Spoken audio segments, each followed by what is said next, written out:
Vote चोरी से जीत रहे हैं। कितनी बार बोले, इतना हल्ला कर करके बोल रहे हैं और वोट चोरी से जीत रहे हैं और इसीलिए बोलते भी 70 साल तक हम जीतेंगे, लेकिन अब ज़्यादा समय नहीं है इनका, कुछ ही समय बचा है। और फॉरेन पॉलिसी, बस कहने की फॉरेन पॉलिसी इनकी, और सिर्फ जनता को बरगलाने के लिए, जनता को एक झुंझुना पकड़ाने के लिए शब्द इनके इस्तेमाल होते हैं। इंदिरा जी और मोदी जी का कोई कंपैरिजन ही नहीं है, ना कभी हो सकता है, ये पूरा देश जानता है। और इंदिरा जी थी, और इंदिरा जी के मैं बोलूँगी, ये बोलते ना, नाखून बराबर भी नहीं है।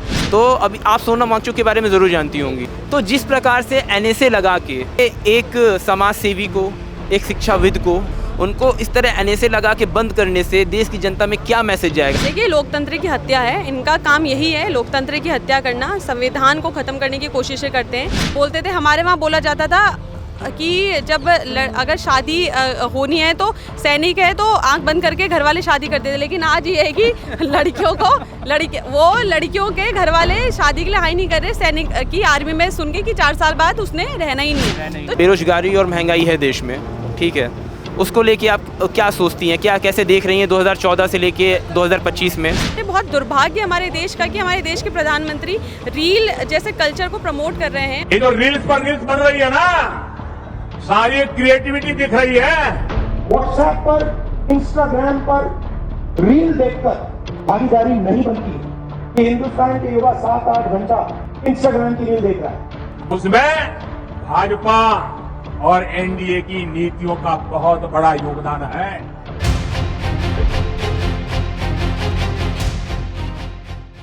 तो अभी मोदी जी बिहार गए थे, देश के प्रधानमंत्री हमारे बिहार जाते हैं और वहाँ पे देश के प्रधानमंत्री ये कहते हैं कि आज जो हमारे देश का युवा रील बना रहा है या रील पे समय बर्बाद कर रहा है, इसकी वजह भारतीय जनता पार्टी और नरेंद्र मोदी जी खुद को बता रहे हैं। मतलब जिसका विरोध राहुल गांधी जी ने अभी किया था रील के लिए, कि रील हमारे समाज के लिए पॉइजन है, इसको कैसे देखते हो आप कि एक देश का प्रधानमंत्री रील कल्चर को प्रमोट कर अपनी उपलब्धि गिना रहा है?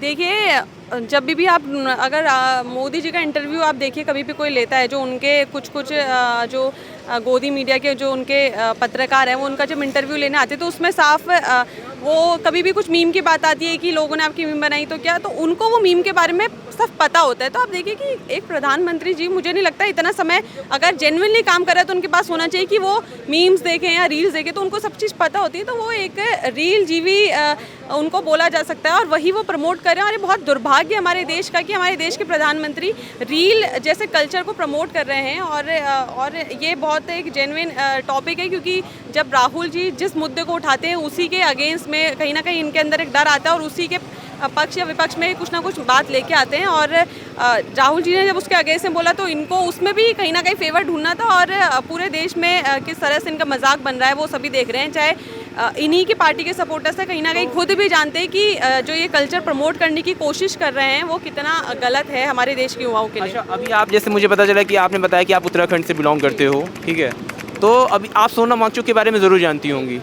तो जिस प्रकार से NSA लगा के एक समाज सेवी को, एक शिक्षाविद को, जिन्होंने शिक्षा के क्षेत्र में काम किया, जिन्होंने समाज को एक मार्गदर्शन दिखाने का काम किया, उनको इस तरह NSA लगा के बंद करने से देश की जनता में क्या मैसेज जाएगा? क्या ये इंसाफ है? क्या ये कोई तरीका होता है? देखिए, लोकतंत्र की हत्या है, इनका काम यही है, लोकतंत्र की हत्या करना, संविधान को ख़त्म करने की कोशिशें करते हैं।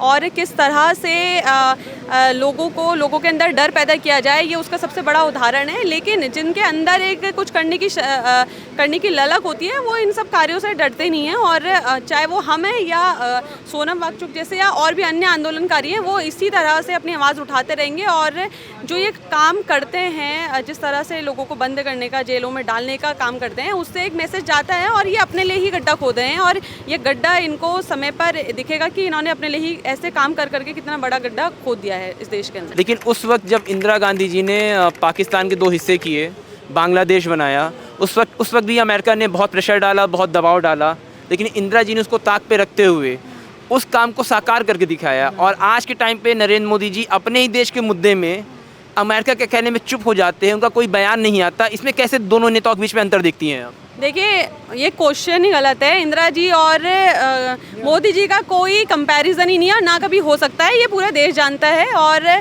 इंदिरा जी थी, और इंदिरा जी के मैं बोलूँगी, ये बोलते हैं ना, नाखून बराबर भी नहीं है। ये सच बात है, ये पूरा देश जानता है, पूरी दुनिया जानती है। वो ना किसी से डरती थी और बेबाक होकर अपनी बात बोलती थी, उनको किसी से ना डर था। अगर हमारी चीज़ एक्सेप्ट करनी तो करो, नहीं तो हम अपना देश खुद चला सकेंगे।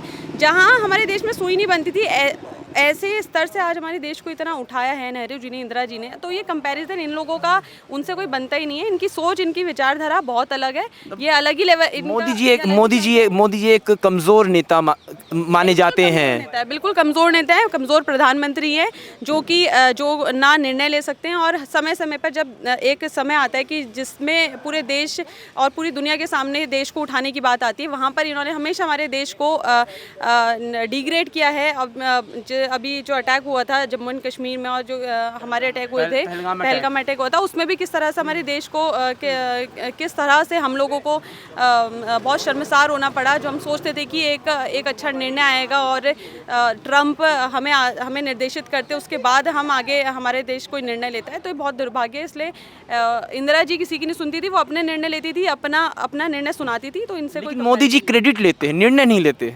अगर युद्ध कुछ नहीं करते, क्रेडिट लेते हैं, और वो क्रेडिट लेते हैं जिन्होंने किया ही नहीं है। उनको क्रेडिट देना है तो बेरोजगारी का दीजिए, बढ़ती बेरोजगारी का, बढ़ती महंगाई का क्रेडिट दीजिए, और जो हमारे देश में बदहाल हालात चल रहे हैं, इन सब का क्रेडिट इनको दीजिए। और उनको भले वो नहीं ले, हम उनको खुशी खुशी इस चीज़ का क्रेडिट खुद से देंगे। इस वक्त जो बेरोजगारी और महंगाई है देश में, ठीक है, उसको लेके आप क्या सोचती हैं, क्या कैसे देख रही हैं 2014 से लेके 2025 में क्या अंतर आया है? देखिए, जिसके रेट आज 50 थे, वो 2014 के बाद सीधे 500 पहुंच गया है। तो इसमें कहने के लिए कुछ बचा ही नहीं है। किस तरह से देश की जनता को, आम जनता को, मिडिल क्लास जनता को लूटा जा रहा है, और किस तरह से 2014 में प्रत्येक वर्ष 2 करोड़ नौकरियों का वादा जो मोदी जी ने किया था, और आज 2 करोड़ नौकरियां तो छोड़िए, जो हैं वो भी जा रही हैं।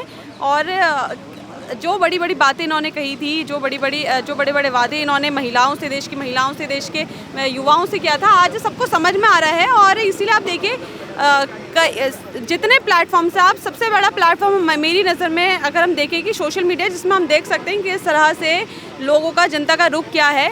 ये तो बस एक वोट चोरी से जीत रहे हैं। अगर अच्छे ढंग से, अगर सही तरह से हमारे देश के अंदर चुनाव हो जाए तो आज इनकी सरकार नहीं बनेगी। ये स्थिति देश के अंदर है, और इसीलिए है क्योंकि इन्होंने कुछ काम नहीं किए, सिर्फ देश की जनता को धोखे में रखा है। और उसी की वजह से आज देश में इतना बुरा हाल अभी चल रहा है, महंगाई, बेरोजगारी। चलिए, जीत कैसे रहेंगे?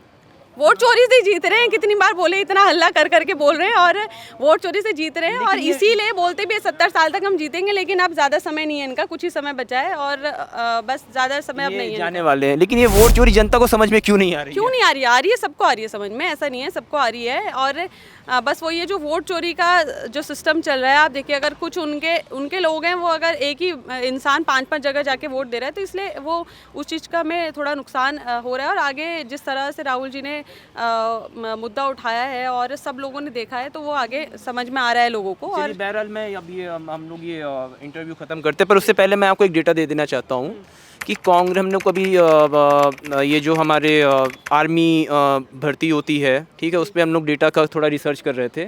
तो उस डेटा पे हमने देखा कि 2014 तक कांग्रेस पार्टी ने आर्मी की भर्ती को 90,000 तक लेके आ गए, ठीक है, और वो शुरू हुई थी 60-70 हज़ार हर साल होती थी। और 2014 के बाद से आज 2025 में 40,000 45,000 भर्तियां होती हैं, उनमें से भी वो परमानेंट नहीं है, जिन्हें अग्निवीर कहा जा रहा है। ये कैसा, इसके बारे में कैसा सोचते हैं आप? देखिए, मैं उत्तराखंड से हूँ, जहाँ उत्तराखंड ने सबसे ज़्यादा वीर, सबसे ज़्यादा शहीद, सबसे ज़्यादा सैनिक हमारे देश को दिए हैं, जितनी पॉपुलेशन है उसके हिसाब से। और बहुत दुर्भाग्य मानती हूँ एक उत्तराखंडी होने के नाते और इस देश की नागरिक होने के नाते कि हमारी आर्मी के लोग जो, मतलब जो सीना ठोक के वहाँ बॉर्डर पे खड़े होते हैं, जो अपनी जान की परवाह नहीं करते, अपने परिवार के बारे में उस समय नहीं सोचते, उनके बारे में इन्होंने नहीं सोचा, और उनकी इन्होंने ये हालत कर दी। और आज बोलते थे, हमारे वहाँ बोला जाता था, कि जब अगर शादी होनी है तो सैनिक है तो आंख बंद करके घर वाले शादी कर देते, लेकिन आज ये है कि लड़कियों के घर वाले शादी के लिए हाई नहीं कर रहे। सैनिक की आर्मी में सुन के कि 4 साल बाद उसने रहना ही नहीं है। तो शादी ये तो चले एक अलग पॉइंट है, हंसी मजाक का भी विषय नहीं है, क्योंकि ये एक पर्सनल लेवल पे कहीं एक वो जो एक सैनिक के अंदर भावना होती है मर मिटने की, वो भावना खत्म हो जाएगी पर्सनल लेवल पे भी और देश के लिए भी। जिसके अंदर एक जज्बा था अपनी देश के लिए सेवा करने का, वो इन्होंने पूरा खत्म कर दिया। और हम जानते हैं कि कैसे जब वो अग्निवीर का जब ये नियम आया था तो कैसे हमारे प्रदेश के भी लोगों ने, हमारे प्रदेश के लड़कों ने इतना एकदम से रोड पे आके बहुत ज़्यादा अपना विरोध जताया था, और कैसे उनको मार मार के बसों में बिठा के उनको जेल में बंद किया गया। हम जानते हैं, हमने अपने आंखों के सामने ये चीज़ देखी है। उत्तराखंड में ऐसा हुआ था। उत्तराखंड में हुआ था ऐसा। तो उसके बाद फिर वो प्रोटेस्ट उनका वहीं ख़त्म कर दिया। अगर ऐसा नहीं किया होता वो प्रोटेस्ट आगे लंबा चलता, लेकिन उसको वहीं ख़त्म कर दिया गया। कुल मिला के मोदी राज में किसी प्रकार का प्रोटेस्ट नहीं किया जा सकता है। आप अपनी हक की आवाज़ नहीं उठा सकते हैं, वरना वो आपकी हक की आवाज़ दबा दी जाएगी। थैंक यू सो मच अपना समय देने के लिए। Thank you so much.